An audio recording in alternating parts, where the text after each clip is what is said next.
Hello दोस्तों, स्वागत है आप सबका आपके अपने YouTube चैनल में। दोस्तों, कुछ दिन किसी कारणवश आपको ये जो ग्रामर की सीरीज़ मैंने बोला था वो नहीं मिल पा रही थी, लेकिन आज से फिर से हम लोग स्टार्ट करेंगे।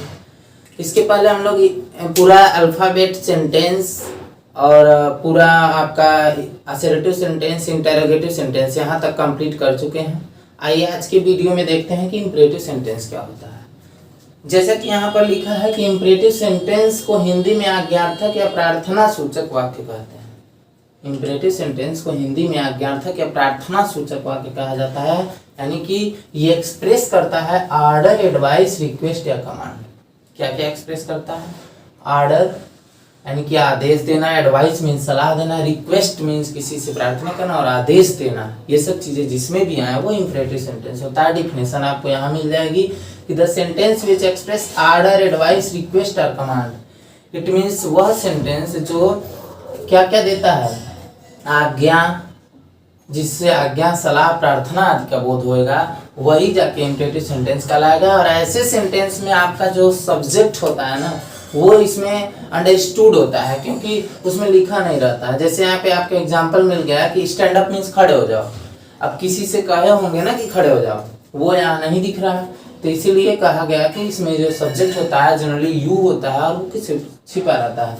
बैठ जाओ, इट मीन्स किसी को कहें बैठने के लिए, वो एक्शन को फॉलो करोगा, वो बैठेगा, वो यहाँ है। गो देयर मीन्स वहां जाओ। डोंट सिट डाउन, ये दूसरा स्ट्रक्चर है इंपरेटिव सेंटेंस का। इसका है अर्थ बोला जाए तो ये मना करने के सेंस में लिया जाता है। जैसे डोंट सिट डाउन, यहाँ पे मत बैठो, मत बैठो, मना किया गया। Don't do not abuse anyone, किसी को गाली मत दो। इट मीन्स यहाँ पर भी इसका नेगेटिव सेंस लिया गया कि गाली मत दो। एक बात आपको क्लियर हो चुकी होगी कि इंपरेटिव सेंटेंस एक्सप्रेस करेगा ऑर्डर, एडवाइस, रिक्वेस्ट या कमांड। दूसरी बात क्लियर हो चुकी होगी कि जो इंपरेटिव सेंटेंस होता है वो स्टार्ट किससे होता है? तो वर्ब की फर्स्ट फॉर्म से स्टार्ट होगा। जब भी स्टार्ट होता है वो किससे स्टार्ट होता है? First form of the verb से स्टार्ट होता है। तीसरी बात आपको क्लियर हो चुकी होगी कि इसका दूसरा जो स्ट्रक्चर होता है वो डोंट या डू नॉट से स्टार्ट होता है। इसका हिंदी अर्थ में बोलेंगे तो इसका सेंस होता है मत, यानी कि किसी को कोई सलाह दिया जाए, ऑर्डर दिया जाए, वो मना करने के सेंस में। तो इंपरेटिव सेंटेंस क्या होता है, कैसे होता है, इतना तो आपको क्लियर हो चुका होगा। तो आइए आगे देखते हैं कि इंपरेटिव सेंटेंस के काइंड्स क्या हैं और इसको आगे कैसे पढ़ा जाए। यहाँ पर एक बात आपको दिख रहा होगा कि kinds of IS. IS means imperative sentence. Imperative sentence के कितने काइंड हैं? तो जैसा कि अभी एग्जाम्पल में भी देखने को मिला है कि इंपरेटिव सेंटेंस के दो काइंड्स थे। तो यहाँ भी पॉजिटिव इंपरेटिव सेंटेंस और second negative imperative sentence. Positive imperative sentence क्या होता है और निगेटिव इंपरेटिव सेंटेंस क्या होता है? तो ये बहुत ही आसान है, जो कि आप अभी एग्जाम्पल में पहले भी देख चुके हैं कि जो पॉजिटिव इंपरेटिव सेंटेंस होता है वो ऑलवेज स्टार्ट होगा वर्ब की फर्स्ट फॉर्म से। किससे? वर्ब की फर्स्ट फॉर्म से। और जो निगेटिव इंपरेटिव सेंटेंस होगा वो या तो डू नॉट से स्टार्ट होगा या कहीं कहीं डोंट से स्टार्ट होगा। डू नॉट या डोंट से स्टार्ट होगा जो वो निगेटिव इंपरेटिव सेंटेंस है, और जो कि आपका वर्ब की फर्स्ट फॉर्म से स्टार्ट होगा वो अफर्मेटिव इंपरेटिव सेंटेंस है, पॉजिटिव इंपरेटिव सेंटेंस है। अब क्वेश्चन ये उठता है कि कभी कभी किसी भी नाउन का हम लोग संबोधन करते हुए ये पॉजिटिव इंपरेटिव सेंटेंस बोल देते हैं, नेगेटिव इंपरेटिव सेंटेंस। तो अगर हम नाउन का संबोधन करते हुए लिखते हैं ना, तो नाउन का संबोधन करने में कभी कभी उस नाउन को हम पहले लिख लेते हैं, कभी कभी उस नाउन को लास्ट में लिख लेते हैं। जैसे कह दिया जाए कि राम कम हियर, राम तुम यहाँ आओ। अब देखिए, राम को संबोधित करते हुए बुलाए हैं, राम को बुलाए हैं, तो राम का नाम पहले लिख दिए। तो ऐसा भी हो सकता है कि कभी किसी नाउन से इसकी स्टार्टिंग हो, लेकिन इसके बाद तुरंत वर्ब की फर्स्ट फॉर्म आ जाती है। ये बात क्लियर है। कभी कभी यही लास्ट में लिख सकते हैं हम नाउन, जैसे come here Ram, come here Ram, तो काम लगाने की जरूरत नहीं पड़ती है। लेकिन एक बात का ध्यान रखना है कि अगर फर्स्ट ये वर्ब की पहले लिखते हैं, शुरुआत ही किसी नाउन से करते हैं, तो फिर कामा यहाँ बीच में जरूर लगा देते हैं। एक बात ये भी क्लियर हो गई। तो कह लेंगे कि the sentence which start with first form of the verb, and express order advice request और कमांड। क्या, एक बार और साथ में, the sentence which start first form of the verb and express order advice request और command that is called positive imperative sentence. एकदम easy है, कुछ नहीं। The sentence which start with first form of the verb and express order advice request or command that is called positive imperative sentence।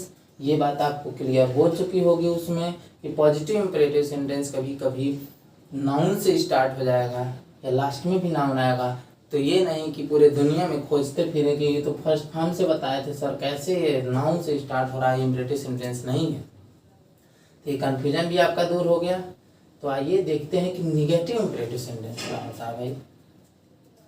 तो बात किया जाए negative imperative sentence का, तो डू नॉट या डोंट से स्टार्ट होगा, यही इसकी पहचान है।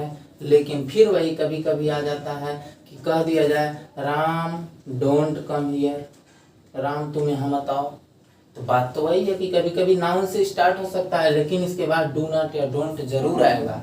तो आप अच्छी तरह से पहचान सकते हैं कि कभी भी डू नॉट या डोंट से स्टार्ट हुआ हो, या फिर उसके पहले नाउन कोई हो उसके बाद तुरंत डू नॉट या डोंट हो, और वो ऑर्डर एडवाइस रिक्वेस्ट और कमांड को एक्सप्रेस करता हो, तो that is called negative imperative sentence. Hope आपको अच्छे से इस बात को भी क्लियर हुआ होगा कि नेगेटिव इंपेरेटिव सेंटेंस किसे कहते हैं, जिसकी डिफिनेशन बहुत ही आसान है कि the sentence which start with do not और don't and express order advice request और कमांड। यानी कि कोई भी सेंटेंस जो कि डू नॉट या डोंट से स्टार्ट हुआ हो और वो ऑर्डर एडवाइस रिक्वेस्ट या कमांड को एक्सप्रेस करता हो, तो आपका वो निगेटिव इंपेरेटिव सेंटेंस कहलाएगा। इतना में कोई प्रॉब्लम नहीं। जैसे लिख सकते हैं डू नॉट या डोंट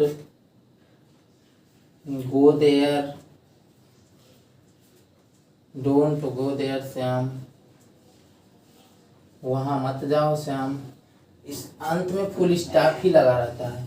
या भी लिख सकते हैं श्याम डोंट सिट हियर, यहाँ पर मत बैठो Shyam.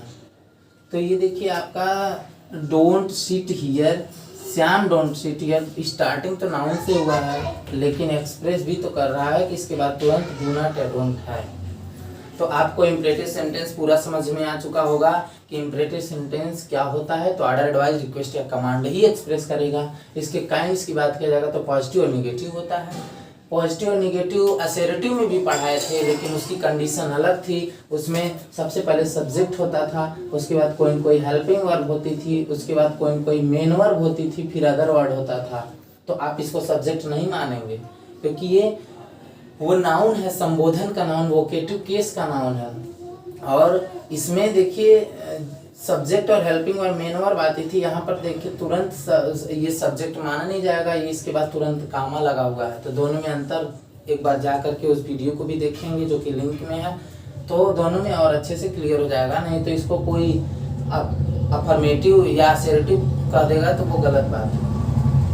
Positive imperative sentence, negative imperative sentence. Positive start होगा V1 से, वर्ब की फर्स्ट फॉर्म से, ऑर्डर एडवाइस रिक्वेस्ट या कमांड को एक्सप्रेस करेगा। जबकि निगेटिव भी डू नॉट या डोंट से स्टार्ट होगा। इट मींस ये भी तो वर्ब की फर्स्ट फॉर्म ही है डू, और ये भी एक्सप्रेस करेगा ऑर्डर एडवाइस रिक्वेस्ट या कमांड। तो ये पूरी तरह से इंपेरेटिव सेंटेंस के बारे में आपको नॉलेज मिल चुका।